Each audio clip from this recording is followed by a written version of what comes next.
Il est des moments dans la vie, de ces moments charnières, que la plupart d'entre nous ont expérimenté, des sortes de carrefours, changements de direction, provoqués ou pas d'ailleurs. Parfois aussi des concours de circonstances qui nous obligent à faire un choix. Ce peut être aussi suite à une épreuve douloureuse, deuil, rupture, longue maladie ou tout autre traumatisme. Ces passages-là constituent en général un tournant dans notre vie. On peut dire qu'il y a eu un avant et un après, qu'il y aura un après. Et c'est dans ces moments-là, souvent, qu'une opportunité d'éveil se produit. Lors de cet éveil, tous nos vieux schémas ou paradigmes peuvent voler en éclats. Mais par contre, tout un horizon s'ouvre devant nous, des perspectives et perceptions totalement différentes. Bref, un éveil, pour ne pas dire réveil.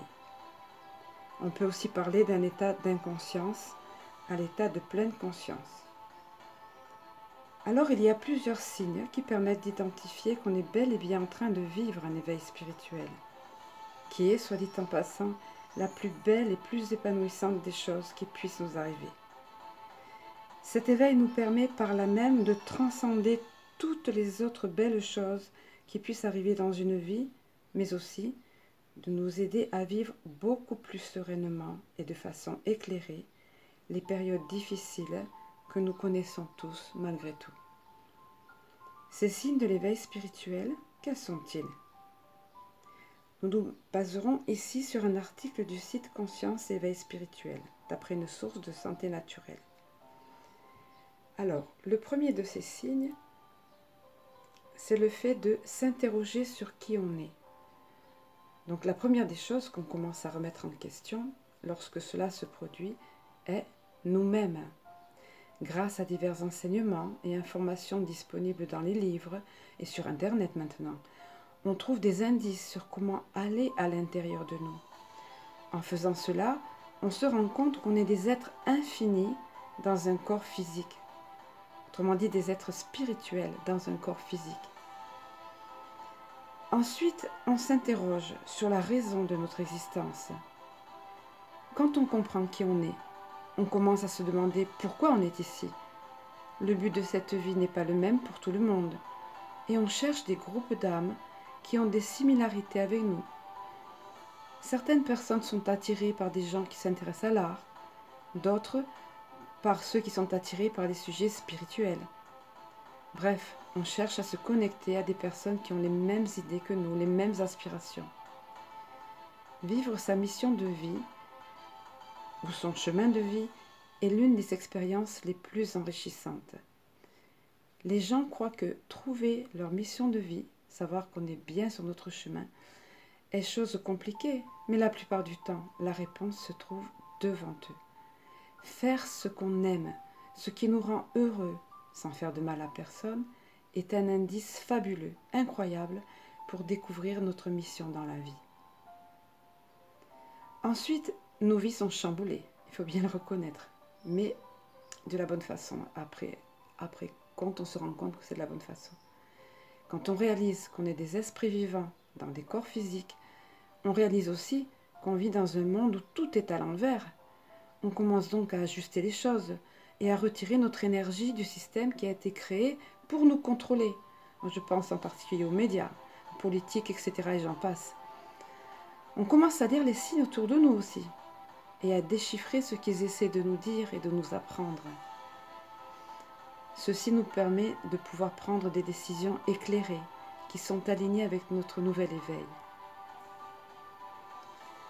Puis on vit des synchronicités qui ne sont pas des coïncidences. Il n'y a pas de hasard, on le sait. Les synchronicités sont l'indice que la personne est en plein éveil spirituel. Ce peut être une phrase que vous voyez partout, ou que vous suspendez, quelqu'un parle et vous entendez cette phrase, vous prenez cette phrase au vol et vous savez qu'elle est pour vous, elle vous parle en particulier.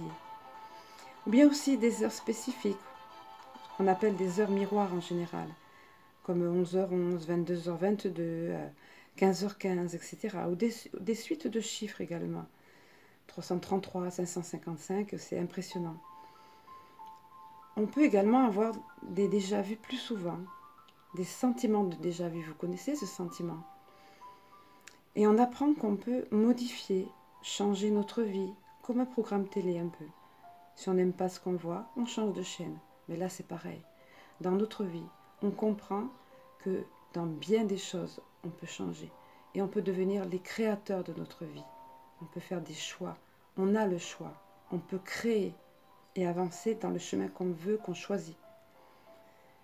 Ensuite, on perd de vue de nombreuses personnes et on gagne de nouvelles relations peu nombreuses, mais très enrichissantes.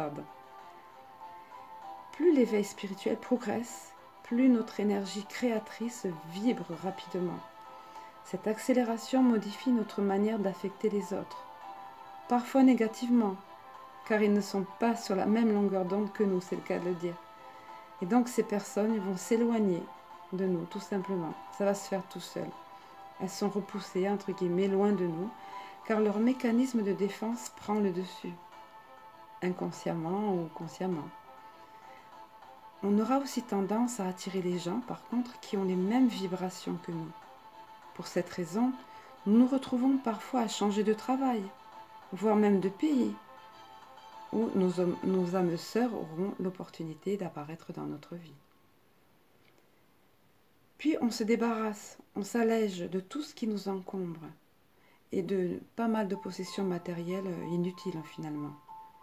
C'est un grand nettoyage de printemps qui peut se faire n'importe quand, lorsqu'on comprend que l'énergie attachée aux choses matérielles nous encombre. Selon la pratique du Feng Shui d'ailleurs, la circulation de l'énergie dans une maison épurée peut amener de l'harmonie à ses occupants et aussi l'abondance, parce que le Qi, comme on l'appelle, peut circuler librement. L'énergie peut circuler librement avec légèreté, avec abondance. Si une personne déménage, le sentiment de se débarrasser d'objets matériels d'ailleurs est libérateur et palpable. On ressent ça. On commence à réaliser que ces choses en fait ne font que nous encombrer et nous ralentir. Ensuite, on réalise que l'amour est la base de tout. Cette fabuleuse, puissante énergie d'amour. On comprend, on découvre ça. Pour de nombreuses personnes, le cœur a été brisé, plus d'une fois, que ce soit à cause d'une rupture amoureuse, la perte d'un être cher, la trahison d'un bon ami. Qu'on le réalise ou non, on affecte toutes les personnes autour de nous. Sans le vouloir, pas forcément, et quelquefois sciemment, ça dépend des personnes. Mais on est tous, dans tous les cas, dans une relation symbiotique d'amour inconscient. Néanmoins, quand on prend conscience de cet amour, on peut avoir des effets positifs extraordinaires sur ceux qui nous entourent. Un jour, tous ceux qui seront passés par un éveil spirituel se rendront compte que l'effet domino de la vibration de l'amour est ce qui a changé le monde. Enfin, on reste calme pendant la tempête.